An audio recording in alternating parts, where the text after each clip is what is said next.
Hello, नमस्कार। नमस्कार। नमस्कार। माइक से कर रहा है कि नहीं?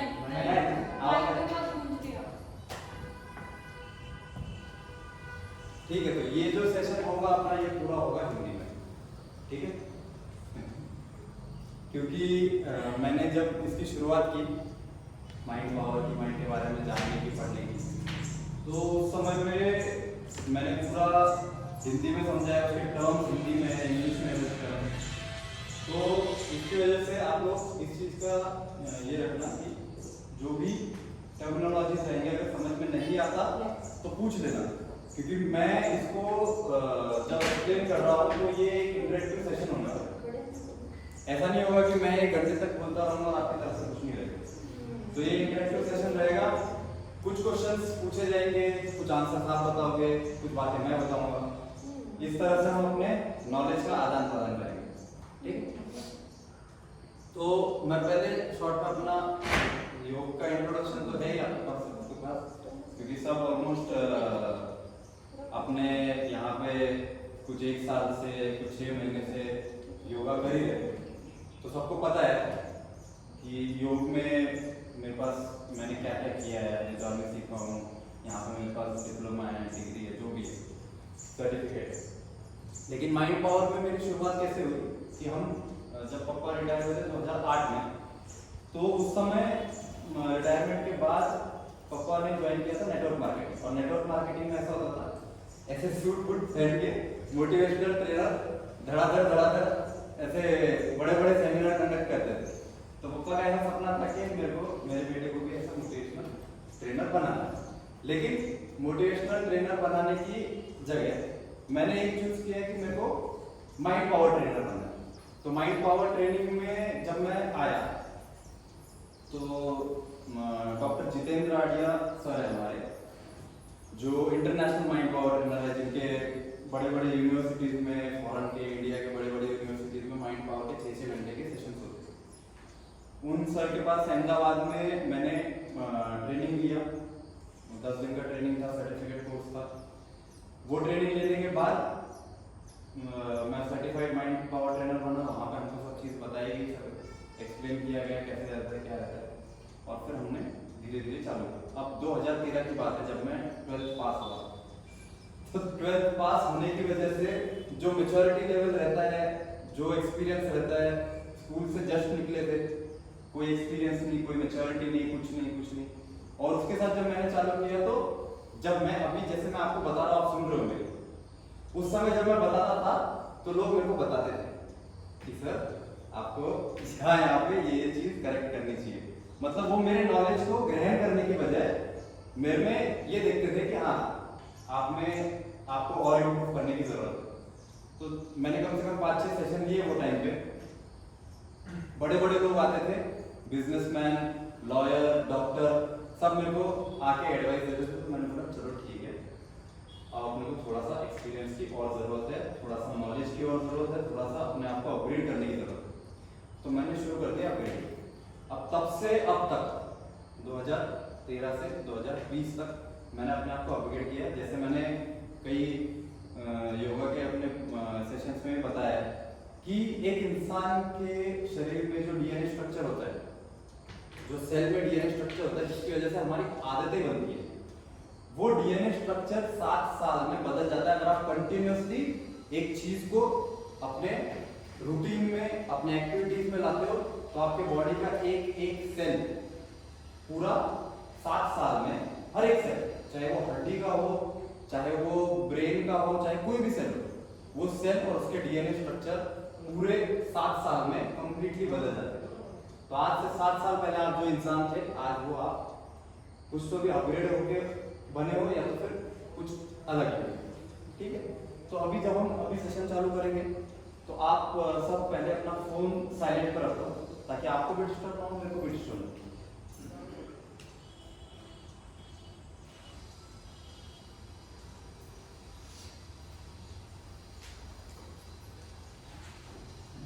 और बात करेंगे, आप अपनी तरफ से कुछ बताते रहना, मैं यहाँ से आपको बताते रहूँगा।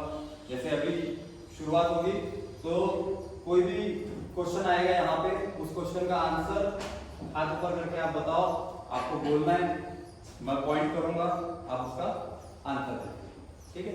चलो स्टार्ट करते हैं। सबसे पहला क्वेश्चन है, do you all work hard. अभी ये क्वेश्चन नहीं है एक्चुअली, ये अपने को पता है कि अपन हार्ड वर्क करते हैं, लेकिन हार्ड वर्क मतलब क्या, कोई बताएगा?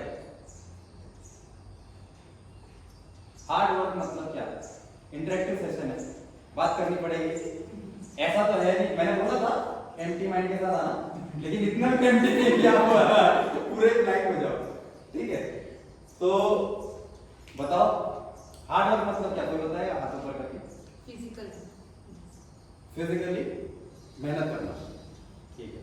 और हाँ, to pursue something hard work नहीं, हार्ड वर्क का मतलब सिर्फ हार्ड वर्क का मतलब परस्यू समथिंग को एक ऑब्जेक्टिव हो गया है ना। मतलब किसी काम से पूरा फोकस करना, किसी काम पे पूरा फोकस करना मतलब हार्ड वर्क। आप बता रहे थे बोलिए। हाँ हार्ड वर्क और स्मार्ट वर्क ऐसे दो होते हैं। हार्ड वर्क नहीं, हार्ड वर्क सिर्फ हार्ड वर्क। स्मार्ट वर्क मतलब पूरा दिमाग लगा के करना, और हार्ड वर्क मतलब जो बोला गया है वो पूरा ऐसे मेहनत लगा के करना, दिमाग नहीं लगाना, दैट इज हार्ड वर्क।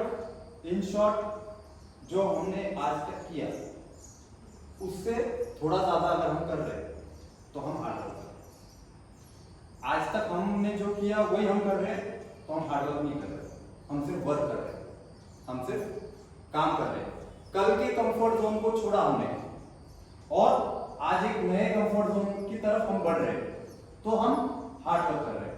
सभी करते हैं, जब तक आखिरी सांस है तब तक करते हैं, क्योंकि हमेशा हमारी कैपेबिलिटी बढ़ती रहती है और शरीर की कैपेबिलिटी कम होती रहती है, तो हम अपने आप को पुश करते रहते हैं, सभी हार्ड वर्क करते हैं। तो हम क्यों करते हैं हार्ड वर्क? अब इसका जो आंसर आप बता सकते हैं, आपका जो आंसर था वो यहाँ पे आएगा, टू परस्यू समथिंग। और कोई क्यों करते हैं hard work? To achieve success, to achieve success, to reach some destination or to reach something, or goals, हाँ, to complete goals. कहीं पहुंचने के लिए कुछ सोच रखा है दिमाग में पहले से, उस तक पहुंचने के लिए हम हार्ड वर्क करते हैं, ठीक है। नेक्स्ट, तो हमने जब इसका आंसर ढूंढा तो पहला आया to get success, to be happy, to get peace, ठीक। पहला है सक्सेस। सक्सेस की डेफिनेशन कि आपने एक चीज डिसाइड की, आज आपने डिसाइड किया कि आपको एक हफ्ते बाद इतना आपका टारगेट है, चलो हम सब फिटनेस योगा करने वाले तो वजन को लेते, ठीक है। तो एक हफ्ते में आपने डिसाइड किया कि आपको इतना वजन कम करना है और वो अचीव हो गया, तो ये आपका एक हफ्ते का सक्सेस है। ऐसे ही आप एक महीने का कर सकते हो, 3 महीने का कर सकते हो, 1 साल का कर सकते हो, 5 साल का कर सकते हो, 10 साल का, 15 साल का, 20 साल का। ये पूरा आप हर एक स्टेज पे, हर एक कुछ टाइम पीरियड का एक गोल डिसाइड करके उसको अचीव करने का जब आप काम करते हो तो उसको कहते हैं सक्सेस, और उससे हमें मिलती है खुशी, ठीक है। दूसरा है खुशी, इससे हमें खुशी मिलती है, और भी बहुत सारे फैमिली रिलेशन, सोशल रिलेशन, इससे हमें खुशी मिलती है। तो दूसरा सबसे ज्यादा इंपॉर्टेंट है, हार्ड वर्क हम क्यों करते हैं? हैप्पी रहने के लिए, खुश रहने के लिए, क्योंकि नहीं करेंगे तो आपको सबको अनुभव हो चुका होगा ये चीज, जिस दिन हम मेहनत नहीं करते उस दिन हम खुश नहीं रहते, एनर्जी लेवल अपने आप से कम रहता है ना। और तीसरा है टू गेट पीस। ये दोनों चीज भी मिली, अगर वो आखिरी नहीं मिली तो, ये दोनों चीज मिल गई लेकिन वो आखिरी नहीं मिली तो कोई मतलब नहीं। ये तीनों, जैसे मैंने 7 साल का एक साइकिल बताया, हर 7 साल में ये चेंज हो जाता है पूरा बॉडी का, वैसे 3 का एक साइकिल है, मैं सारे सेट 3 में लेता हूँ। सुपर सेट 3 के रहते, हर एक्सरसाइज के 3 सेट होते। क्यों होते? क्योंकि 3 का एक बहुत बड़ा महत्व है। 3 हम जो पूरी लाइफ है, जो पूरा कॉस्मोस है, ये 3 डायमेंशनल है। अब हर कोई बात करता है 3 डायमेंशन, 3rd डायमेंशन की, जो फिजिकल एग्जिस्टेंस है, लेकिन सेकंड और फर्स्ट डायमेंशन, 0 डायमेंशन की कोई बात नहीं करता। तो यहाँ पे हमको 3 डायमेंशन देखने को मिलते हैं। पहला डायमेंशन टू गेट पीस, ये सबसे सूक्ष्म वाला है, ये हमारे मन के स्तर पे है। जो दूसरा डायमेंशन है हैप्पी, ये हमारे शरीर के स्तर पे है, शारीरिक सुख, हैप्पीनेस, पीस, मेंटल सुख, और जो सक्सेस है ये सोशल सुख। ये 3 डायमेंशन है हमारे लाइफ में, एक सूक्ष्म जो अंदर है, एक शरीर दूसरा, और ये तीसरा सोशल लाइफ। तो सक्सेस हमारा सोशल लाइफ से डिफाइन होता है, सीधी सी बात है। क्योंकि आप अगर गांव में रहते हो, खाते हो, उगाते हो, खाते हो, सोते हो, और वहीं पे आपका लाइफ खत्म हो जाती है, तो सक्सेस आपके लिए कोई मतलब नहीं है। सक्सेस तब आएगा एक्शन में जब लाइफ सोशल होगी। सोशल लाइफ में सक्सेस को मीनिंग है। फिर हैप्पीनेस को किसमें मीनिंग है? बॉडी के स्तर पे हैप्पीनेस को मीनिंग, और तीसरा पीस मेंटल स्तर पे। तो ये 3 डायमेंशन हमेशा ध्यान में रखना। ये 3 ऐसे ही 3 अलग अलग हमारे जो चक्र है, हमारे साइकिल है, ये 3 का, 60 का, 21 का, 21, 3, 7, ये साइकिल्स बहुत ज्यादा इंपॉर्टेंट है हमारे लाइफ के, नंबर बहुत ज्यादा इंपॉर्टेंट है हमारे लाइफ में। तो कभी भी कोई चीज आएगी तो आपको वो चीज समझ में आएगी आगे, ठीक है। तो ये तीनों चीजों को अचीव करने के लिए एक हार्ड वर्क तो हम करते ही, दूसरा हार्ड वर्क के साथ हमें जरूरी है शार्प वर्क और स्मार्ट वर्क, ठीक। अब मेरे को बताओ कि शार्प वर्क क्या होता है और स्मार्ट वर्क क्या होता है। मैं देखना चाहता हूँ कि माइंड पावर के सेमिनार से पहले कितने लोगों ने अटेंड किया। बताओ शार्प वर्क कोई बताएगा? हाँ, अचूक केलेलं काम, म्हणजे एकदम परफेक्ट केलेलं काम म्हणजे शार्प वर्क। बरं, आणि स्मार्ट वर्क प्लॅनिंग करून केलेलं काम म्हणजे स्मार्ट वर्क, ठीक आहे। शार्प वर्क साठी मैं एक शार्प वर्क के लिए मैं फिर एक बार एक कहानी सुनाता हूँ। एक बार एक ऐसे आदमी जंगल में घूमते हुए देख रहा था कि उसको कोई जॉब मिल जाए, कोई काम मिल जाए। तो एक दूसरे आदमी ने उसको पकड़ा, उसको बोला भाई तू आ मेरे पास, मैं तेरे को काम देता हूँ। उसको काम दिया पेड़ काटने का, क्योंकि उसके टिम्बर का बिजनेस था, उसको पेड़ काटने का काम दिया। अब वो पेड़ काटने के लिए लग गया। पहले दिन उसको कुल्हाड़ी दी गई, बोला इससे तेरे को महीना भर पेड़ काटना। पहले दिन उसने काटे 6 पेड़, दूसरे दिन उसने काटे 4 पेड़, तीसरे दिन उसने काटे 2 पेड़, और चौथे दिन वो दिन भर लगा रहा लेकिन एक भी पेड़ नहीं काट पाया। रीजन ब्लेड शार्प नहीं किया। हाँ, उसके जो ब्लेड थे उसको उसने शार्प नहीं किया। तो हमारे पास कौन से ऐसे ब्लेड है जो हम शार्प वर्क कर सकते हैं, जिसको लेके हम शार्प वर्क कर सकते हैं? तो हमारे ब्लेड्स है बॉडी और माइंड। हमारे ब्लेड्स है बॉडी और माइंड। अब इनको कैसे शार्प करना है वो हम देखेंगे। बॉडी को शार्प करने के लिए muscle power, body stamina, reflexes, ये शार्प करने के लिए हमको जरूरी है। और इसको शार्प करेंगे कैसे? Nutritious food, regular exercise, enough rest, ठीक है। बॉडी को शार्प रखने के लिए ये 3 चीजें होना जरूरी है और ये 3 चीजें करना जरूरी है, ठीक है। जब इसको आप बॉडी को शार्प रखोगे तो अपने आप में काम करने की क्षमता आपकी बढ़ जाएगी। अब माइंड को शार्प करने के लिए माइंड को जरूरी है नॉलेज, स्किल और एटीट्यूड। इसमें अभी अलग अलग चीजें आ जाती है, जैसे लेफ्ट ब्रेन अलग काम करता है, राइट ब्रेन अलग काम करता है। तो उसकी वजह से हम इसको डिस्ट्रीब्यूट बाद में करेंगे, लेकिन ये तीनों की वजह से हमको क्या मिलता है? एक पॉजिटिव एटीट्यूड मिलता है, एक इंस्पिरेशनल। जब हम रीडिंग करते हैं, कोई बुक की रीडिंग करते हैं, जैसे अगर आपको किसी भी जो भी आप प्रोफेशन में हो, आज तो यूट्यूब पे सब मिल जाता है, लेकिन जब यूट्यूब का जमाना नहीं था तो वो टाइप का बुक्स पढ़ा करते थे। तो बुक्स आपको उस टाइप के पढ़नी पड़ती थी जिसमें आपका इंटरेस्ट है, जिसमें आपका प्रोफेशन है। वो बुक्स आप पढ़ो, इंस्पिरेशनल रीडिंग करो, उससे आपका जो है नॉलेज, स्किल और उस काम के प्रति एटीट्यूड बढ़ेगा। ये आपके माइंड को शार्प करने की पूरे तरीके हैं। नेक्स्ट रिलैक्सेशन और self development training. Self development training मतलब इस तरह के सेमिनार बोलो या यूट्यूब पे कुछ वीडियोस बोलो या कोई ऐसा एक्टिविटी, जैसे आप कभी ट्रैकिंग पे चले जाते हो, कभी आप लोगों के साथ घूम के कोई एक्टिविटी करते हो, कोई एनजीओ में जाकर कुछ करते हो, तो वो सब आपके सेल्फ डेवलपमेंट ट्रेनिंग है। ये आपके माइंड को शार्प करते हैं, बॉडी को शार्प करने वाला न्यूट्रिशनल फूड, इनफ रेस्ट और फिटनेस एक्सरसाइज, ठीक है। और माइंड को शार्प करने के लिए positive attitude, inspirational reading, relaxation जो हम करते हैं हर शनिवार को, आज शनिवार ये हम करेंगे इसको, ठीक है। और सेल्फ डेवलपमेंट ट्रेनिंग, ये 4 पॉइंट है जो आपके माइंड को शार्प करता है। नेक्स्ट, अब शार्प वर्क हो गया, नेक्स्ट है स्मार्ट वर्क। तो स्मार्ट वर्क है वर्किंग इन राइट डायरेक्शन और working with right method. Working with right direction मतलब कौन सा डायरेक्शन? Goal oriented direction. जो हमने गोल डिसाइड किया, जैसे हमने स्टार्टिंग में बात की, जो हमने गोल डिसाइड किया है उस गोल की तरफ बढ़ना मतलब राइट डायरेक्शन। और राइट मेथड भी हम देखेंगे आगे, लेकिन पहले राइट डायरेक्शन को देख लेते हैं। जैसे कुछ लोग होते हैं लाइफ में जो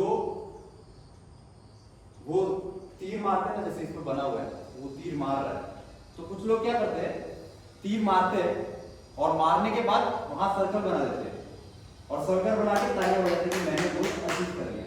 और कुछ लोग होते हैं जो सर्कल बना हुआ है उस पर तीर मारते हैं। तो हमें देखना है कि हम कौन से वाले में आते हैं, ठीक है। तो हमें किस चीज को ध्यान में रखना है, पहले सर्कल बनाना है और फिर तीर मारना है। कि जहां तीर जाएगा वहां सर्कल बनाओगे तो फिर आप कहां जाओगे ये आपको भी नहीं पता चलेगा, ठीक है। इसलिए सबसे ज्यादा जरूरी है गोल। 1 हफ्ते का, 1 महीने का, 6 महीने का, 1 साल का, 5 साल का, 10 साल का, ये गोल आप लिखना शुरू करो। आज जाने के बाद पहला काम करो गोल लिखना, क्योंकि जब आप गोल लिखोगे तो वो आपको याद दिलाएगा। और लिख के उसको एक साइड में नहीं रखना है। जब आप रोज काम कर रहे हो तो आपको वो रोज गोल याद रहना चाहिए। आपके दिमाग में वो चीज रोज घूमनी चाहिए, तब जाके हम उसके प्रति जो एक्टिविटीज करने हैं वो एक्टिविटीज हम रेगुलर बेसिस पे कर पाते हैं। Next, the most important factor to be successful is a goal, ठीक है। Next, working with the right method. अभी राइट मेथड देखते हैं। राइट मेथड के लिए 2 तरीके, एक मसल पावर और दूसरा माइंड पावर। मसल पावर का हम सब बहुत अच्छे से इस्तेमाल करते हैं। माइंड पावर के बारे में हम आज बात करने वाले हैं, क्योंकि मसल पावर तो जैसे मैंने बताया हार्ड वर्क करते हैं, तो जो कल के रूटीन में था जो चीज वो हमने आज थोड़ा सा ज्यादा किया तो वो हार्ड वर्क हो गया। अब वो हार्ड वर्क हमने मसल पावर से कर लिया। अब हमको स्मार्ट वर्क और शार्प वर्क करना है माइंड पावर, ठीक है। तो उसके लिए हम आगे बढ़ेंगे। आपके लिए एक गुड न्यूज और एक बैड न्यूज। चलो गुड न्यूज देखते हैं पहले कि आप सभी के पास 100% माइंड पावर, ठीक है। आप सभी के पास 100% माइंड पावर है। लेकिन बैड न्यूज क्या है कि हम इसका 1 से 10% तो इन्होंने बहुत ज्यादा बताया, लेकिन हम अपने माइंड पावर का 1% से भी कम इस्तेमाल करते हैं। आप में से कुछ ज्यादा करने वाले भी होंगे, कुछ कम करने वाले भी होंगे। लेकिन अगर इस दुनिया के अभी तक के कुछ टॉप लोगों में, मतलब साइंटिस्ट जिन्होंने अपने दिमाग का बहुत अच्छे से इस्तेमाल किया, उनमें गिना जाए तो जो ये महाशय थे, इन्होंने बताया जाता है कि अपने ब्रेन पावर का माइंड, कुछ लोग इसको ब्रेन पावर कहते हैं, कुछ लोग इसको माइंड पावर कहते हैं, क्योंकि इसको जो देखा जाता है, जो कनेक्ट किया जाता है, उसको जब टेस्टिंग होती है मशीन लगा के, तो मशीन लगा के टेस्टिंग तो ब्रेन की हो सकती है, माइंड की नहीं हो सकती, क्योंकि माइंड एक इंटेंजिबल चीज है जो हमारे पास। तो ब्रेन की टेस्टिंग, इसको कोई ब्रेन पावर करेगा, कोई माइंड पावर करेगा। इसने इस्तेमाल किया था, ऐसा कहते हैं 4.5%। हम कहीं 1-2% के आसपास है, ठीक है। तो इनका ऐसा कहना था कि कोई भी इंसान इस दुनिया में अगर आप उसको किसी चीज से एवरीबॉडी इज अ जीनियस, जैसे उसको किसी चीज से आप अगर जज करते हो तो वो मतलब उसकी कैपेबिलिटी के हिसाब से अगर आप जज कर रहे हो तो ठीक है, अगर कैपेबिलिटी के हिसाब से नहीं कर रहे तो फिर वो गलत है। तो इसी तरह माइंड पावर के इतने वास्ट ऑप्शंस है, इतने वास्ट उसके पावर्स है कि उसको समझना, उसको जानना और उसको एग्जीक्यूट करना ये बहुत ज्यादा हर इंसान के लिए जरूरी भी है और उसने करना भी चाहिए। तो व्हाट इज माइंड, अब ये क्वेश्चन है वापस से बताओ, व्हाट इज माइंड? मन क्या है? बताओ बताओ, आपको बात करनी है, मतलब एक साथ नहीं लेकिन एक एक करके बताओ, कोई तो बताओ कि मन क्या है। Thinking means mind. Thinking is mind, okay. और कोई? हाँ, Mind is an intangible. Intangible तो मैंने अभी बता दिया। देखते हैं माइंड क्या है। माइंड इज अ सोर्स और point of energy in our body. इसको और अच्छे से समझने के लिए आप सीक्रेट मूवी देख सकते हो, 1 घंटे 15 मिनट की है, यूट्यूब पे आपको मिल जाएगी। द सीक्रेट मूवी है। आपको सोर्स ऑफ एनर्जी क्या होता है, ये एक्चुअली जो डेफिनेशन है, ये डेफिनेशन है वेस्टर्न कल्चर का। ये जो रूप पहना है मैंने, ये भी वेस्टर्न कल्चर। ये प्रोग्राम है थोड़ा सा उस तरफ, लेकिन इसमें मैं थोड़ा सा अपना योगिक फिलॉसफी भी ऐड करने वाला हूं और उसके साथ आपको बताऊंगा कि माइंड को वेस्टर्न फिलॉसफीज में सिर्फ एक सोर्स ऑफ और point of energy in our body बताया जाता है, लेकिन जब हम योगिक कल्चर में देखते हैं तो इसके 4 हिस्से होते हैं, मन, चित्त, बुद्धि और अहंकार। और इन चारों के परे होती है कॉन्शियसनेस, चेतना, आत्मा, एक जागरूकता की शक्ति, ठीक है, जिसको हम सबसे पहली शक्ति कहते हैं, इस ब्रह्मांड की सबसे पहली शक्ति जिसे कहते हैं। तो ये मन, बुद्धि, अहंकार, चित्त, इसके क्या काम होते हैं और किस तरह से ये हमारे बॉडी में कौन से डायमेंशन में रहता है और किस तरह से काम करता है, ये भी हम आगे देखेंगे, ठीक है। तो जो डायमेंशंस की मैंने बात की स्टार्टिंग में, जो बॉडी है वो 3rd डायमेंशन में है, 2nd डायमेंशन में और 1st डायमेंशन में हमारा माइंड और माइंड के जो 4 पार्ट्स है वो रहते हैं। अब अगर मैं 2nd डायमेंशन और 1st डायमेंशन कहूंगा तो बहुत सारी टेक्निकल चीजें आपको डिस्टर्ब करेंगी कि ये 2nd डायमेंशन और 1st डायमेंशन है क्या। तो छोटे में बता देता हूं कि जिस तरह से H2O एक एलिमेंट है, वो कंपाउंड बन के पानी बनता है, बराबर। अब वो पानी बन रहा है, हाइड्रोजन और ऑक्सीजन मिलके पानी बन रहा है। तो हाइड्रोजन और ऑक्सीजन ऐसे तो हम बहुत कहते हैं नमी है वातावरण में, तो हमें दिखता है पानी नहीं दिखता, लेकिन जब वो बरसता है तो हमें दिखता है, पसीने के रूप में हमें दिखता है।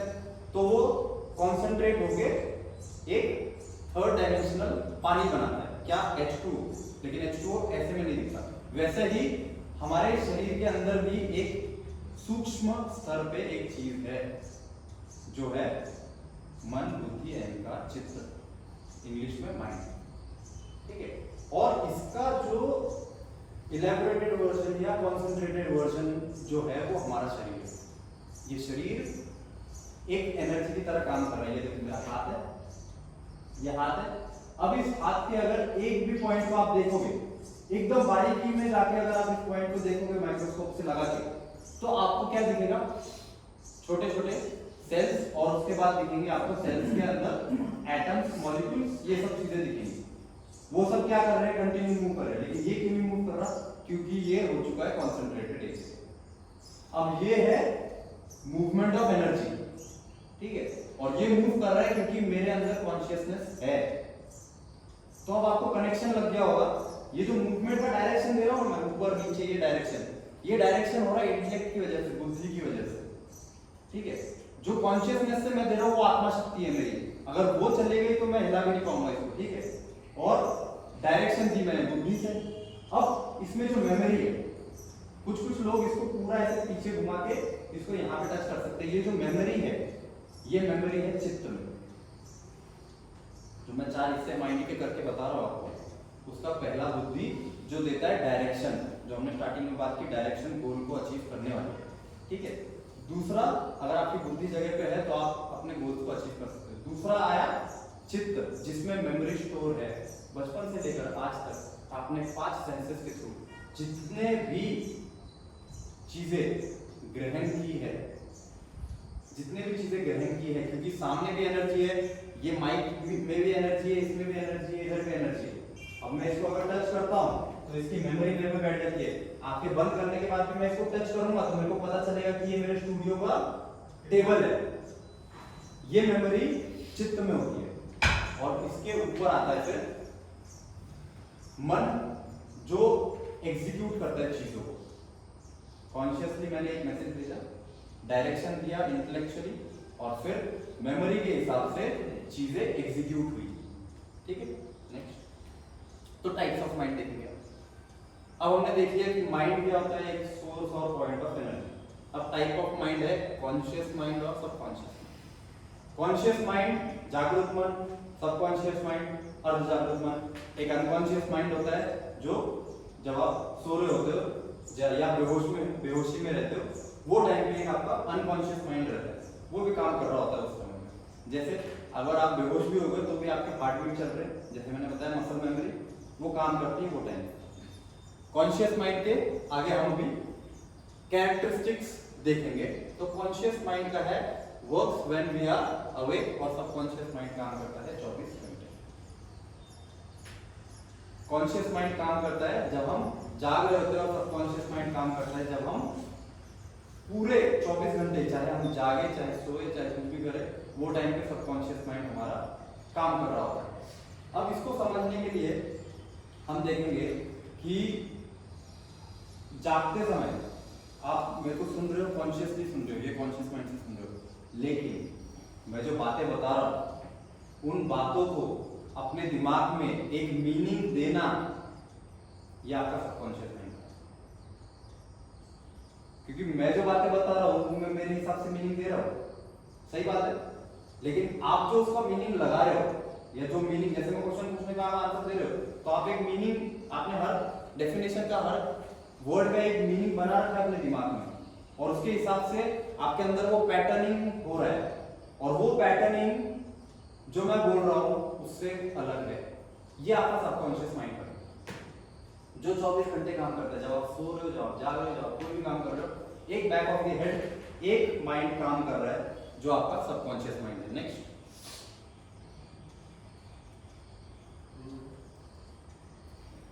हाँ, एनालिटिकल और क्रिएटिव। एक होता है जो हमारा एनालाइज करता है चीजों को, और दूसरा है क्रिएटिव। क्रिएशन कभी भी हमारे लाइफ में अंदर से आता है, मतलब ऐसे टाइम में आएगा, ऐसे सिचुएशन में आएगा, हम क्रिएशन कभी भी कॉन्शियसली नहीं कर सकते। कोई भी चीज का क्रिएशन हम कॉन्शियसली नहीं करते, वो सबकॉन्शियसली होता है। हम एनालाइज करते हैं बाहर की चीजों को, उसको अंदर डालते हैं, जब वो अंदर जाता है तो फिर उसका क्रिएशन अंदर चालू होता है। और वो कैसे चालू होता है, जैसे मैंने अभी बताया, आपकी मेमोरी जिस तरह से स्टोर है, उस तरह से उस एनालिसिस का आपके लाइफ में एक क्रिएशन होगा। एक इंसान सेम चीज देखकर, सेम सिचुएशन देखकर रास्ते पे से गाड़ी जा रही है, उसको पता चल जाता है कि ये गाड़ी आगे जाके ब्रेक मारेगी और मेरे को रुकना है, और दूसरा इंसान वहीं पे स्पीड बढ़ा के ओवरटेक करने की कोशिश करता है और वो रुक जाता है। यहां पे उसका सबकॉन्शियस माइंड उसे कमजोर बनाता है। और हमारे आएगा ये भी टॉपिक कि 90% जो हमारे लाइफ में घटनाएं होती है, एक्टिविटीज होती है, ये सब 90% एक्टिविटीज हमारे सबकॉन्शियस माइंड की वजह से होती है। कॉन्शियस माइंड की वजह से 10% एक्टिविटीज होती है, वो बहुत ही बारीक है, वो देखेंगे हम। तो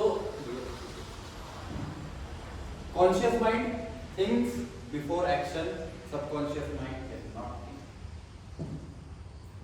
सबकॉन्शियस माइंड सीधा एग्जीक्यूट करता है, जो आपने प्लानिंग कर रखी है वो सीधा एग्जीक्यूट करती है। अब मैं इन दोनों को डिफरेंशिएट करने के लिए वापस से एक छोटा सा, एक जैसे मैंने थर्ड डायमेंशन और सेकंड डायमेंशन का मैंने बता दिया, एक सूक्ष्मता का, एक स्थूलता का डेफिनेशन दिया, उस तरह से ये जो कॉन्शियस माइंड है ये स्थूलता से जुड़ा हुआ है।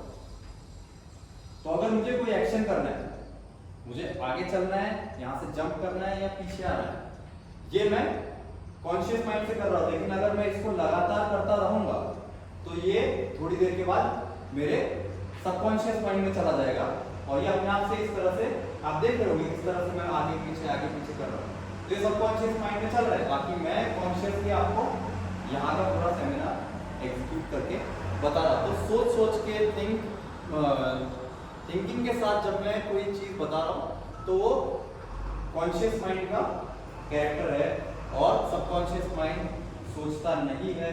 उसके पीछे जो चीज उसने होल्ड कर रखी है पहले से, जो प्रोग्रामिंग उसने कर रखी है, जैसे कंप्यूटर में आप कोई चीज डालोगे तो वो सीधा उस तरह से, जैसे एक्सेल में होता है मल्टीप्लाई करके नंबर डालोगे तो वो सीधा आंसर आ जाएगा। उस तरह से प्रोग्रामिंग हमारा सबकॉन्शियस माइंड करता है। अब हमने हमारे सबकॉन्शियस माइंड की कैसी प्रोग्रामिंग कर रखी है और कैसी करनी चाहिए, कैसे करेंगे, ये हम आगे देखेंगे। नेक्स्ट है can be train, need not be train. उसको ट्रेन करने की जरूरत नहीं है। कॉन्शियस माइंड को ट्रेन करके हम आगे पुश कर सकते हैं, क्योंकि सूक्ष्मता जो है वो स्थूलता से ही आएगी। पानी जो है वो हाइड्रोजन और ऑक्सीजन से ही मिलकर बना है, तो ये शरीर जो है ये मन से ही मिलकर बना है और ये शरीर से जुड़ा हुआ सबसे पहली चीज है कॉन्शियस माइंड, और मन से जुड़ी हुई सबसे पहली चीज है सबकॉन्शियस माइंड।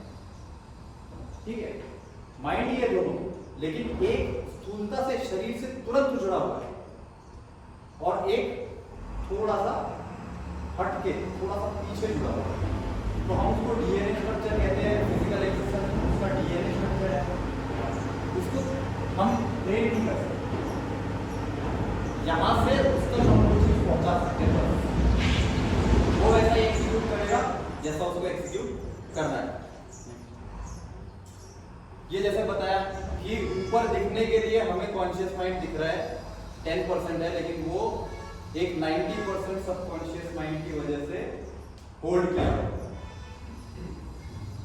अब इस 90% सबकॉन्शियस माइंड के पावर्स, उसको कैसे हमें एक्टिव करना है, कैसे हमारे गोल्स अचीव करने के लिए हम उसको इम्प्लीमेंट करेंगे, ये सब भी हम देखेंगे जैसे जैसे हम आगे बढ़ेंगे इस सेशन में। तो कॉन्शियस माइंड होता है बॉस और सबकॉन्शियस माइंड होता है सर्वेंट।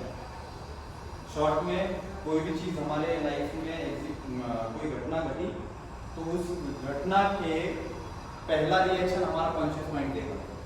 उस घटना को लेकर पहला रिएक्शन हमारा कॉन्शियस माइंड देगा कि मेरे को इस सिचुएशन में ऐसा एक्ट करना चाहिए, और फिर सबकॉन्शियस माइंड उसे एग्जीक्यूट करेगा।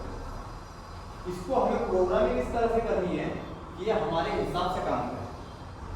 आजकल हमारे हिसाब से काम नहीं होता, ठीक है। तो हमारे हिसाब से काम करने के लिए हमें प्रोग्रामिंग करनी पड़ेगी। जब आप प्रोग्रामिंग करोगे, जैसे कुछ यहाँ पे जो 6 महीने से 8 महीने से रेगुलर फिटनेस में है, उन्होंने अपनी बॉडी की प्रोग्रामिंग कर रखी है।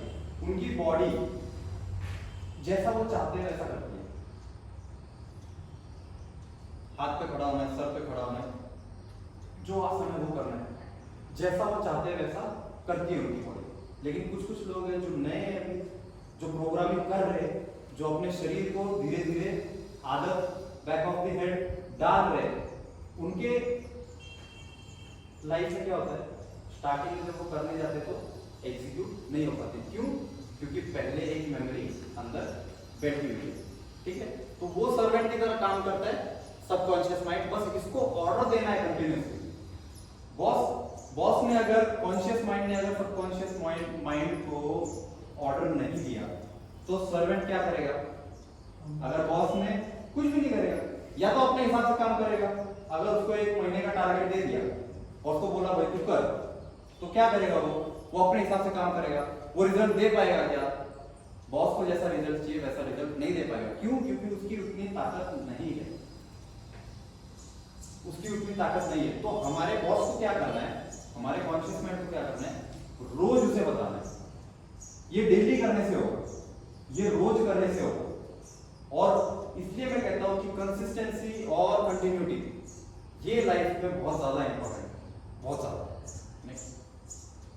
कॉन्शियस माइंड गोल डिसाइड करेगा, सबकॉन्शियस माइंड गोल अचीव करेगा। कई बार हम ऐसा देखते हैं कि सर आप बोलोगे कि यार मैंने तो सर डिसाइड किया था 1 साल पहले कि मेरे को ये कार लेनी है या मेरे को ये मोबाइल लेना है या मेरे को इतने रुपए कमाने हैं या कुछ भी हो, फैमिली सोशल कुछ भी गोल एक आपने बनाया और आपने बोला कि मेरे को 1 साल में ही करना है। अब आप सोचो, जैसे मैंने कंटिन्यूटी और कंसिस्टेंसी की बात की, क्या आपने 1 साल रोज हर 1 घंटा उस गोल को अचीव करने के लिए जो एक्टिविटीज करनी चाहिए वो की? नहीं की, इसलिए नहीं हुआ। अगर करते तो होता, क्योंकि सबकॉन्शियस माइंड उसको एग्जीक्यूट करता। लेकिन हमें ज्यादा अनएक्सपेक्टेड गोल्स भी नहीं रखने चाहिए। जो टाइम के साथ पॉसिबल है उसको करो। ये अनएक्सपेक्टेड आपको रिजल्ट देगा, लेकिन कब? जब आपको आदत हो जाएगी तब। शुरुआत में नहीं देगा, क्योंकि शुरुआत में तो आप सीख रहे हो, तो सीखने में थोड़ा समय लगेगा। फिर जब वो प्रोग्रामिंग अच्छे से करेगा तो वो एग्जीक्यूशन देगा। जब एग्जीक्यूशन देगा तो फिर आपको रिजल्ट मिलेंगे। जब रिजल्ट मिलेंगे कॉन्फिडेंस बिल्डअप होगा, कॉन्फिडेंस बिल्डअप होगा, अगला गोल सेटअप करोगे, अगले गोल के लिए जाओगे, कंटिन्यूटी रखोगे, कंसिस्टेंसी रखोगे। ये 2-3 चीजें लाइफ में आपके जो भी शारीरिक, मानसिक, सोशल जो भी बोल सकते, ये 3-4 चीजें आपको लाइफ में 100% मिलेगी जब आप ये 2 चीजों को और उन 3 चीजों को, कंटिन्यूटी, कंसिस्टेंसी, फोकस, ये 3 चीजों को आप एग्जीक्यूट एक साथ करते हो तब। नेक्स्ट देखेंगे, कॉन्शियस माइंड लॉजिक यूज करता है, सबकॉन्शियस माइंड का कोई लॉजिक नहीं, कोई लॉजिक नहीं लगाता। कई बार हम देखते हैं यूट्यूब पे ऐसे वीडियोस है या कहीं भी आप इंस्टाग्राम पे देखो, कई कलाकार लोग हैं, कोई लॉजिक नहीं रहता उनके कोई काम में, कोई उनके हरकतों में कोई लॉजिक नहीं रहता, लेकिन वो करते हैं।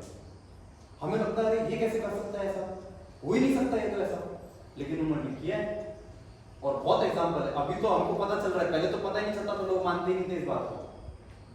लोग कहते थे सर आप गलत बता रहे, हो ही नहीं सकता ऐसा। और मेरे को कहा है काफी लोगों ने कि सर ऐसा तो हो ही नहीं सकता।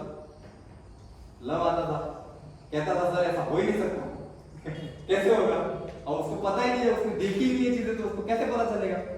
तो कॉन्शियस माइंड जो है ये लॉजिक यूज करता है, ये लॉजिकली डिसाइड करेगा चीजों को, और सबकॉन्शियस माइंड इलॉजिकली उसको एग्जीक्यूट करेगा। इसमें एक और भी चीज बता देता हूं थोड़ा सा डीप। जब हम किसी भी चीज को किसी एक्टिविटी को करते हैं, किसी चीज को करते हैं और हम पूरे फोकस के साथ कर रहे हैं, हम पूरे ध्यान के साथ कर रहे हैं, हम पूरी एनर्जी डाल के कर रहे हैं, लेकिन फिर भी वो चीज नहीं होती, फिर भी वो चीज नहीं होती। तो यहाँ पे क्या होता है, जो इलॉजिकल हमारा सबकॉन्शियस माइंड है, ये सूक्ष्म होने की वजह से ये पूरे ब्रह्मांड से कनेक्टेड है। जिस तरह से एनर्जीज जो वेवलेंथ है, ये पूरे ब्रह्मांड के आज भी यहाँ भी बैठे हो तो भी आपका उस कॉस्मोस के साथ एक एक वेवलेंथ कनेक्टेड है। ठीक है, किस स्तर पे?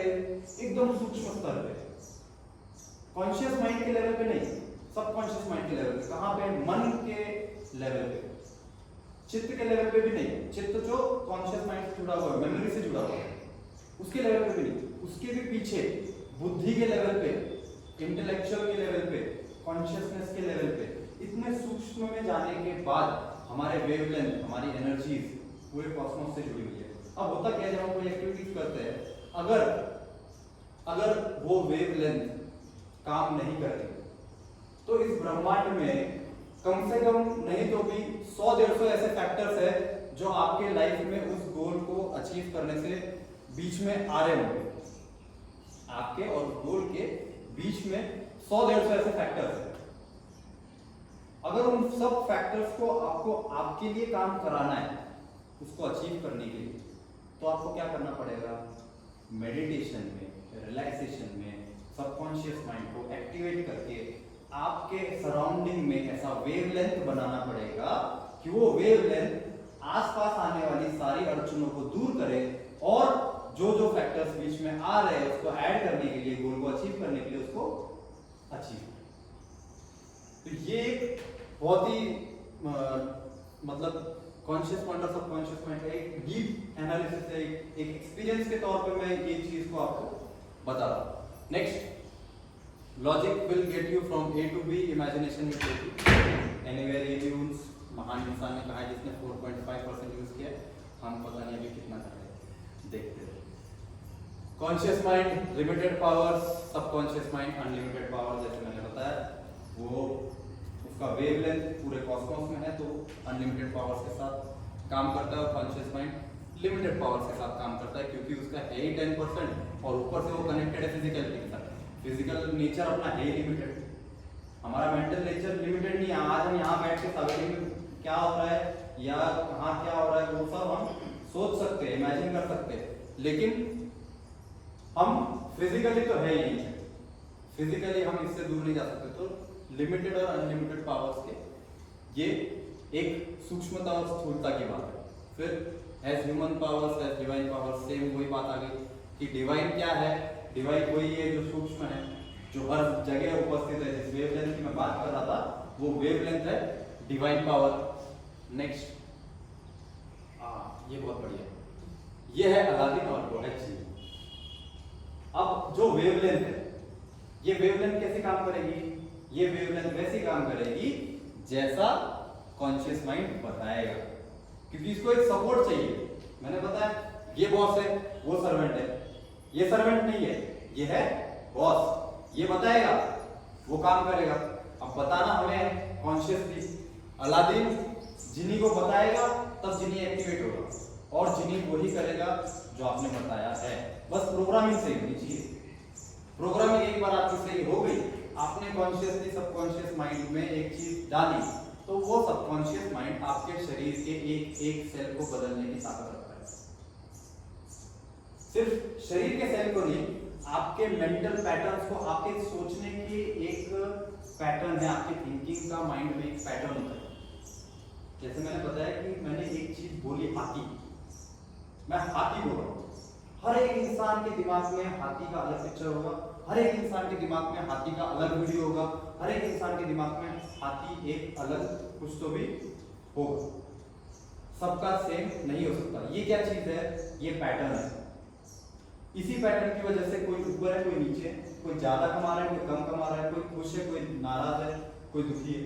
ठीक है, इन्हीं पैटर्न्स की वजह से डिफरेंसेस है, एवोल्यूशन है। इन्हीं पैटर्न्स की वजह से हर स्पीशीज, हर इंसान, हर जीव, हर लाइफ एक से दूसरा अलग है।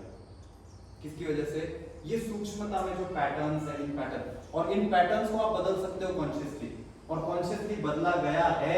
इसलिए आज की डेट में 80 लाख के ऊपर स्पीशीज है,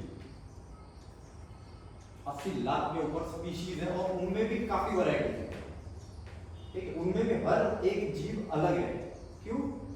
क्योंकि कॉन्शियसली इतने 400 करोड़ सालों में अर्थ ने जो स्पीशीज पैदा की, उन्होंने कॉन्शियसली, एक बियर का एवोल्यूशन एक व्हाइट बियर में कैसा होता है, एक पोलर बियर में कैसा होता है, ये चीज आप डार्विन की थ्योरी में पढ़ोगे कि उसने कॉन्शियसली बर्फ में जाकर, जब वो बर्फ के वातावरण वहां पे ठंडी पड़ी तो उस वातावरण में वो रहा, उसने कॉन्शियसली अपने आप को वहां पे सस्टेन किया, और जब वो सस्टेन हुआ वहां पे, तो अगला जन्म, उसकी अगली पीढ़ी पोलर बियर होगी।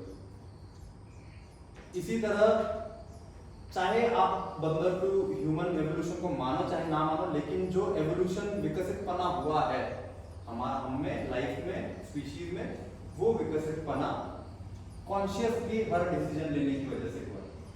और यही करता है अलादीन, कॉन्शियसली डिसीजन लेता है, सबकॉन्शियस माइंड को बताता है, और फिर वो सबकॉन्शियस माइंड सही प्रोग्रामिंग के हिसाब से जो हमें बनाना है वो बनाता है।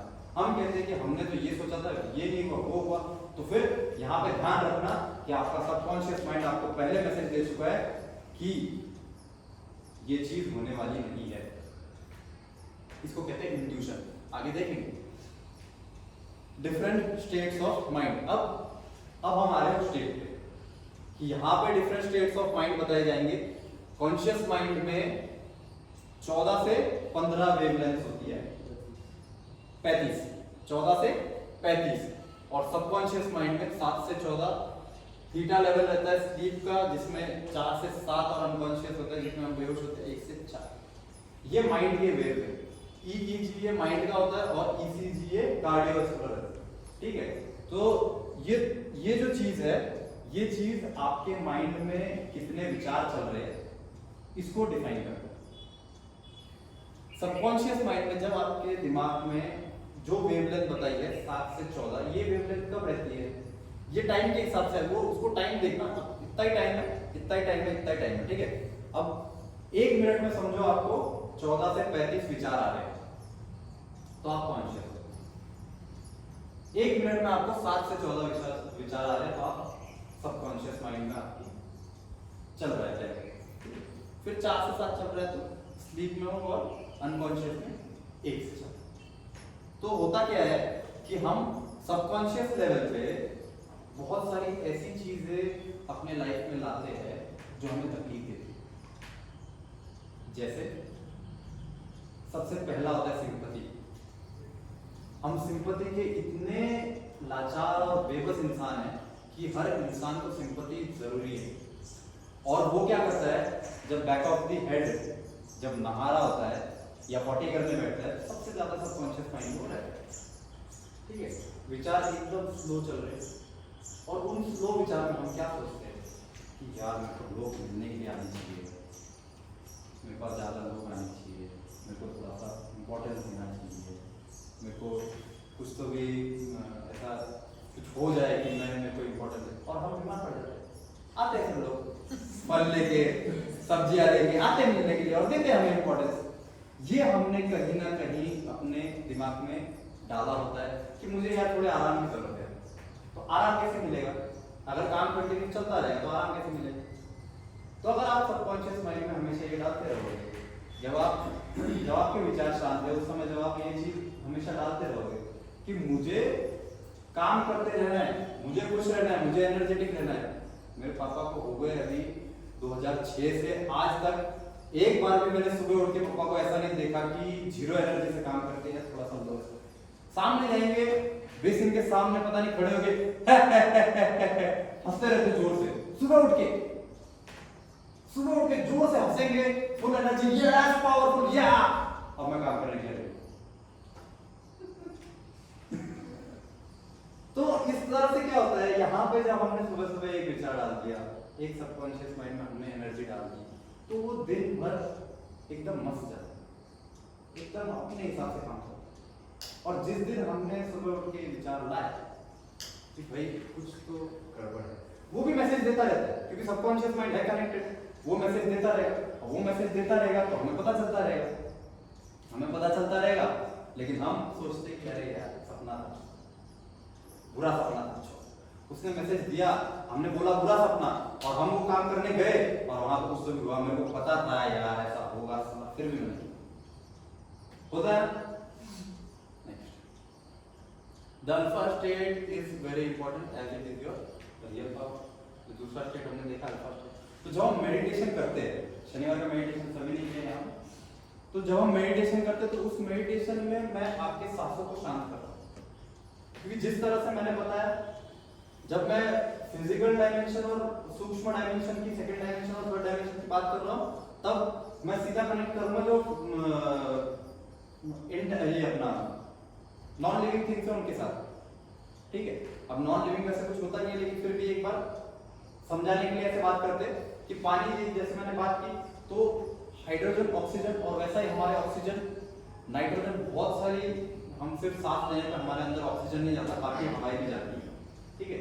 तो ये जो हवाएं है ये हमारे माइंड के साथ पैरेलल डायमेंशन में ट्रैवल करती है, और इसी की वजह से जब आप अपनी सांसों को शांत करते हो तो आपका मन शांत होता है। इसलिए वर्कआउट होने के बाद एक तो शरीर थक गया होता है, ठीक है। अब शरीर के मेमोरी में कुछ एक्टिविटी होंगी, ठीक है, और होने के बाद फिर जब हम सांसों को शांत करते हैं तो वो शांत सांसें हमें हमारे सबकॉन्शियस माइंड में पहुंचाती है।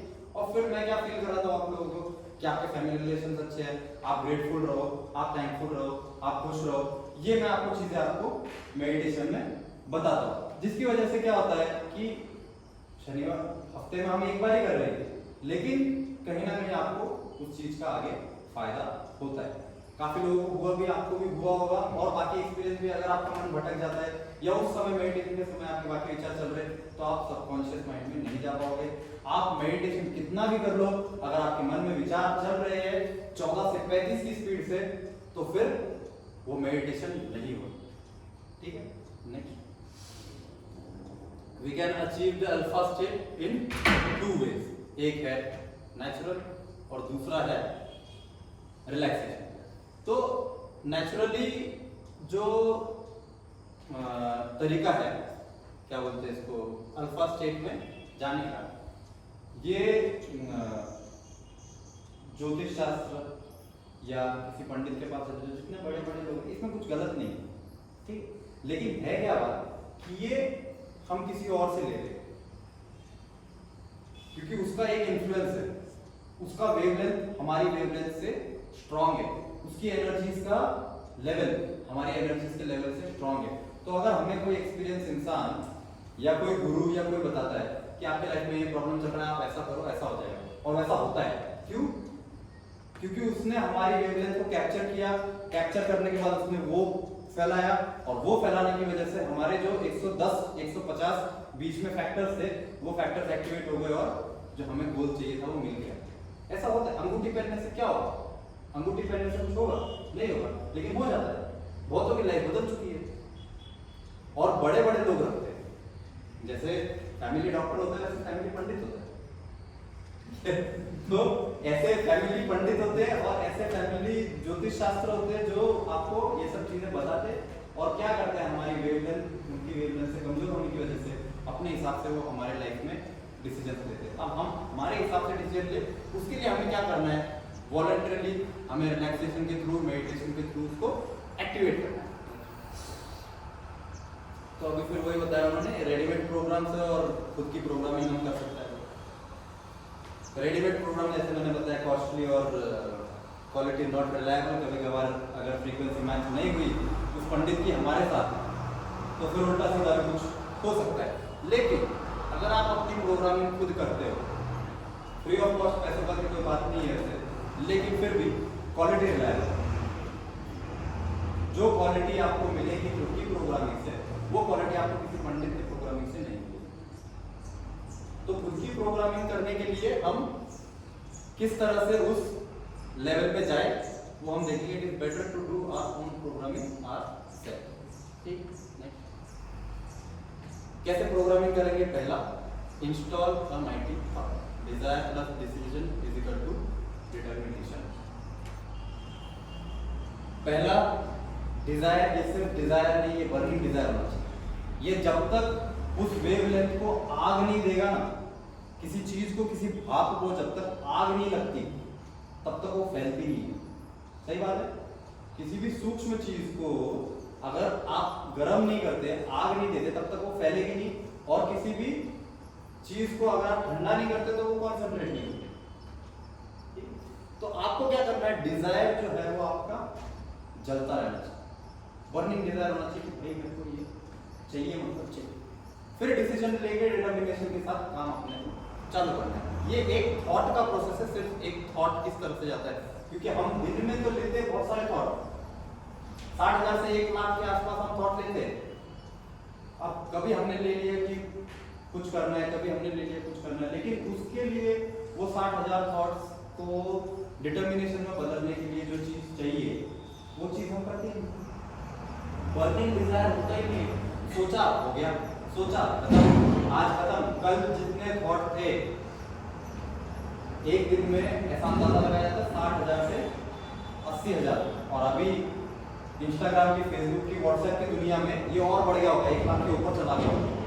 तो इतने सारे विचार आते हैं हमारे दिमाग में, तो क्या आपको याद भी रहता है कि आपने कल क्या क्या विचार किया और क्या क्या सपने देखे? अब हम जब उसकी तरफ डिटरमिनेशन के साथ जा ही नहीं रहे तो हम पहुंचेंगे कैसे? Next, set your goal and, अब थोड़ा सा आगे बढ़ते हैं हम। गोल और मैप, पूरा मैप हमें डिसाइड करना है। जैसे मैंने बताया 1 हफ्ता, 1 महीना, 3 महीना, 6 महीना, 12 महीना, 1 साल, 2 साल, 5 साल, 10 साल, ऐसे हर एक टाइम का जब आप डिसाइड करोगे, पहला डिसीजन उसके बाद जब आप मैप बनाओगे, उसको रोज देखोगे, तो आपको याद आएगा कि इस एक्टिविटी को करने से मेरे को ये गोल मिलेगा। आपको फोन आया कि भाई आज एक तो भी करते हैं बजे, लेकिन आपको वो गोल दिख रहा है सामने, आप नहीं जाओगे। लेकिन अगर उससे रिलेटेड है, अगर उस गोल से रिलेटेड है, तो उसका फोन आया, बोला कि भाई आज एक बढ़िया सा कार्यक्रम है, इसका अपना ट्रैकिंग का सेशन है, वहाँ पे अपन जाने वाले हैं, वहाँ पे जाके मस्त पहाड़ वहाड़ी चलेंगे, मेडिटेशन करेंगे। वहाँ पे अगर आपको गोल में, किसी भी गोल में दिख रहा है, सोशल गोल में, फैमिली गोल में, मेंटल गोल में, फिजिकल गोल में, अगर आपको एक भी गोल पूरा होता हुआ दिखता है तो आप जाओगे। लेकिन अगर आपको सब गोल दिख रहे सामने, अब हम सोच के रखते, दिमाग में रखेंगे यार गोल क्या, लिखने की क्या जरूरत है, लेकिन जब आपको दिखता है तो आप जाओगे। अगर वहां पर वो चीज नहीं होने वाली तो आप नहीं जाओगे, सीधी सी बात है। इसलिए ये मैप बनाना बहुत जरूरी है। ऐसा गोल चार्ट दिया जाता है, उसमें फिजिकल गोल देखो, फिजिकल गोल, मेंटल गोल, फैमिली गोल, सोशल स्पिरिचुअल गोल, ऐसे एक पिलर बना के रखो जिस पिलर में आपको जिंदगी बितानी है। उस पिलर के एक एक गोल को लिख के रखो, और लिखने पे हर एक काम जब वो गोल अचीव करने के लिए होगा तो फिर कौन रोकेगा? सीधी सी बात है। Believe that you will definitely achieve the goal, ये बहुत बड़ा फैक्टर है बिलीव। अगर हम बचपन में जब हमें नॉलेज नहीं होती तो बिलीव काम करता है, जब नॉलेज आ जाती है तो बिलीव काम नहीं करता। जब नॉलेज आ गई आपको तो बिलीव काम नहीं करेगा। किसी चीज की जब आपको ज्ञान हो गया है तो आप उसके बारे में सोच लो कितना भी। अब इसका मेरे को ज्ञान हो गया है कि ये हाथ है, अब मेरे को कहे कि ये हाथ नहीं है पैर है, तो मैं कैसे बिलीव करूं उसको? अगर मेरे को बचपन से किसी ने बोला होता कि भाई ये पैर है, और बचपन से मैं ऐसा सोच रहा होता कि ये पैर है, तो तुमने कितना भी, आज अगर मेरे को नॉलेज हो गई कि ये पैर है, तुमने कितना भी मेरे को बोलने दो ये भाई हाथ है नहीं, मेरे लिए तो ये पैर है।